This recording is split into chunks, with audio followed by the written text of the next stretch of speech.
welcome you back to That's Politics, this portion of Today on 2. Mr. Drake's not here yet, and we may be having him AWOL today. I don't know.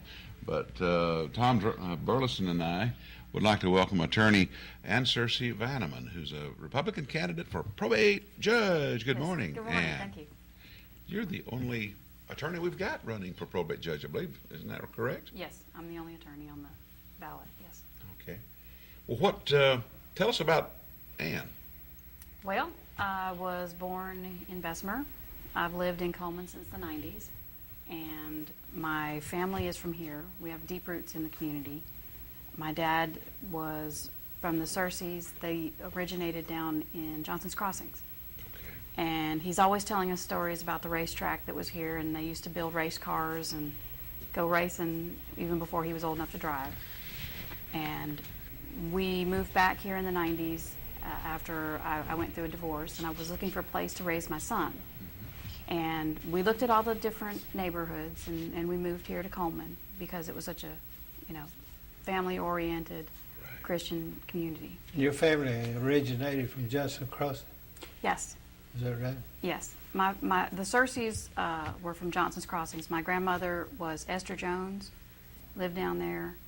And my mom's family are from Jones Chapel, out 278, out that way. But when I got here, I had already had several careers, and I was interested in the law, having gone through a situation. And I basically went back to college and kept going. I started with a paralegal degree, and it wasn't quite enough, so I went on to Athens, where I got a double major bachelor's degree in political science and justice studies. And that still wasn't quite enough, and I went on to law school from there. Where did you go to law school? Cumberland School of Law in Birmingham. Did you? Yeah. My friends teased me about being a recycled student since I'd already had a career and had come back to go to school. What sort of things did you do in the beginning when you first started out in the work field profession? Well, I started out as a cashier in an automotive superstore, and basically worked my way up through the chain. I went from a cashier, I went to become a salesman. Back in the day when it wasn't politically correct to have women as salesmen yet. Then I went on and became customer service rep, then assistant store manager, and basically I managed a crew of about 30 people, both sides, retail and service, and had to work every position in the store. Even had to work the service department at times. After that, I went and I was an office manager for a rental property company, and then I was an office manager for a Peachtree software accounting satellite company that wrote the programming for Peachtree. Is that an accounting software? Yes. Okay. Yes. Well, what prompted you to get into the political arena? Well, when I went back to college, I believe it was when Judge Burleson retired. And that's when I kind of got interested in the position because, it was in the media. There was a hotly contested election. And it was kind of always in the back of my mind. And as I went through college, people were like, well, what are you going to do? Well, I want to be a probate judge, or I want to teach. So when I came back, the last election, I was still in law school, and I was thinking about running in 2006, but I thought it might be better to finish my law degree. So having worked as an attorney and having worked with the probate judge and seen what all was involved, it really made me want to get in there and try to help out and make some changes, make things better. What, based on what you know about the probate office, what would you change? Well, to start with, the way that the indigent incompetents are handled, as it is now, if there's money in an estate, you can find someone who'll take it on. But it's the incompetents that don't have any money. It's based right now. It's relying on attorneys to volunteer to take on cases, and if they don't volunteer and no one steps up, then it gets defaulted to the sheriff's office to be paying the bills for these people. Which Are these people, make sure I understand, indigent people who aren't in trouble with the law, that No, don't no, have no. a home? Is that what you're saying? Or? It's incompetent adults, people who are maybe mentally retarded Yeah, or okay. have problems, and they can't handle their own business. They can't handle their own finances. Well, if they're only getting Social Security, then they don't have any money that a fee would come out of. So basically, you're looking for volunteers. Fee for a lawyer. Yes, sir. Yeah. And for the last year and a half, I had 5 conservatorships, 4 of which were basically just for free, because I was doing a favor for a DHR worker who had some really bad situations. And, I've probably invested almost 200 hours in the past year and a half on these cases, and I don't expect to get paid, but, there needs to be something else to help them, because the sheriff, with the way things are now and everybody having such tight budgets, I'd really rather the sheriff be out doing sheriff work instead of having someone sitting there writing checks to pay people's But you know bills. what, on a mentally incompetent person, he's got to be represented by a lawyer. You can't have a hearing without some representation by an attorney Right, on it. for the guardian ad litem, yes, sir. That's right. Yes, sir. Well, now, you're saying that, now it becomes the responsibility of the sheriff's office to Yes, if- handle the monthly bill payments that an indigent might have Yes. and such. Like if the judge goes to appoint somebody as their conservator, Right. not the guardian ad litem, there would already be appointed. But this is somebody who month to month actually sits and pays their bills, or decides, if they need a guardian, if they decide if they need to go into a nursing home or something. How would you change that? How would you go about that? Well, for starters, there are 2 statutes which would work for that. As far as there's one where the probate judge can appoint a county conservator, which we don't really have right now, and the other is a statute where there is a nonprofit organization which can be created, which would handle this, and the directors have to have 30% of the directors with a family member that is mentally handicapped, so that they have the understanding. And I would look into that as far as trying to relieve the sheriff of this burden, especially with probation and everything being very tight. Of all the responsibilities, excuse me, that a probate judge has, I know that you're concerned about this aspect of that Yes. job, but of all the jobs a probate judge has, which one do you consider to be the most important, crucial? Well, actually, there's essentially 2 hats. There's the judicial hat and then there's the administrative hat. And the administrative part is just as important as making judicial rulings and probating estates and such. Honestly, I think the administrative hat is the one that doesn't get noticed as much. Because when you think judge, you think, oh, they sit there, they divide the baby and, make rulings. But the judge is responsible for everybody in that office. If somebody makes a mistake in that office, it eventually, it's the judge's responsibility to oversee them and manage the personnel that are there, and to make sure that the citizens are getting, basically what they paid for, as far as taxpayer money. So I don't really think that either one of them is more important than the other. I think they're equally important as far as doing a good job. Having a family member who is a schizophrenia patient, I have oftentimes had to call on Judge Burleson when he was probate judge to respond to a family crisis, oftentimes on weekends, sometimes when I would come home on leave from the military and would see my parents struggling with this issue with a family member. So it would appear, I believe it's pretty obvious that a probate judge has got to be accessible, Yes. not just during work hours. Yes. Is that something that you feel compelled that you can handle regarding that 24/7 thing? Oh, yes. I have essentially have no other commitments and obligations other than my teenage son. And, as far as my law practice now, I'm pretty much accessible 24/7 to my clients who need me. I even give them my home number at sometimes. And, but, yeah, accessibility is extremely important. I think we've got a slide that shows all the candidates. Now, if we've got that slide ready, because my goodness, there are just so many folks that who are running for this job. Leah Patterson Lust, who is the incumbent, a Democrat.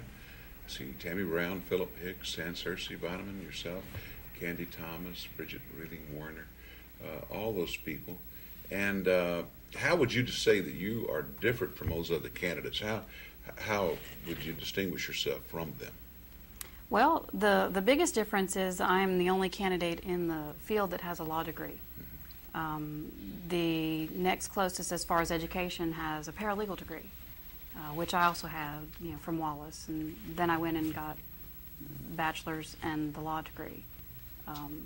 Basically what that does is that gives you a deeper understanding of all the different types of law and the oddities of law, because no two cases are exactly the same. And if you apply something to this case and think that you can do that for every one of them, that's a mistake, because there are so many different things going on usually in an individual case. And there's no cookie cutter law that you can just apply to everything across the board. So you feel that a law degree would be something that would be of benefit to a probate judge then? Absolutely. Absolutely. And actually most of the people that I've talked to, when I tell them I'm the only one with a law degree, are very shocked, because they think judge must have a law degree. And I would think so too. Before I got into anything, I assumed all judges had law degrees.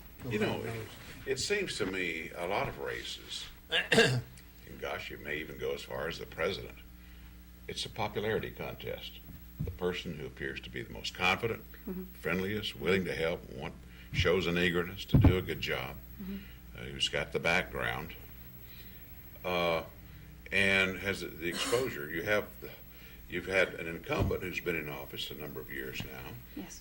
Leah Patterson-Lust.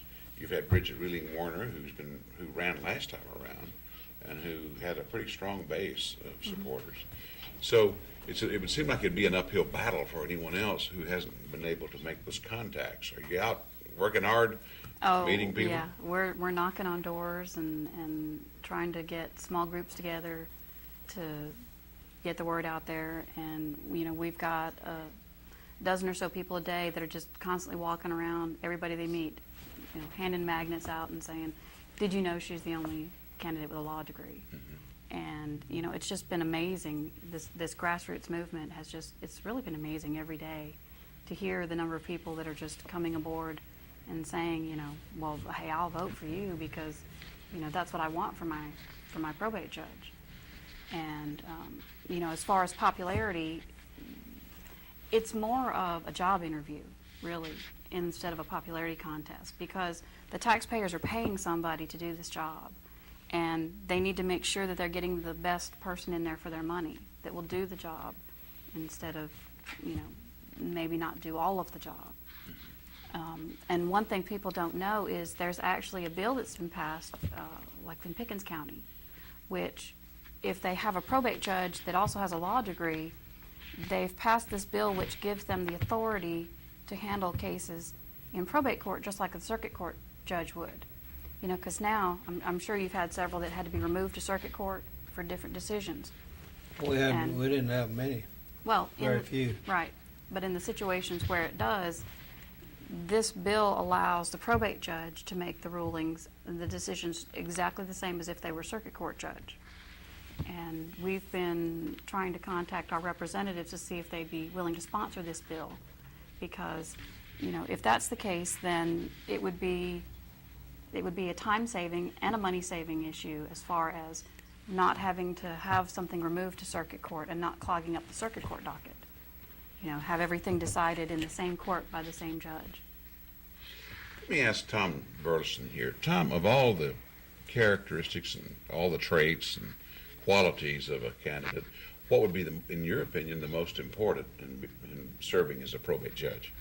Well, there'd be several. You gotta have intelligence enough to sit down and try to read a law and know what it means.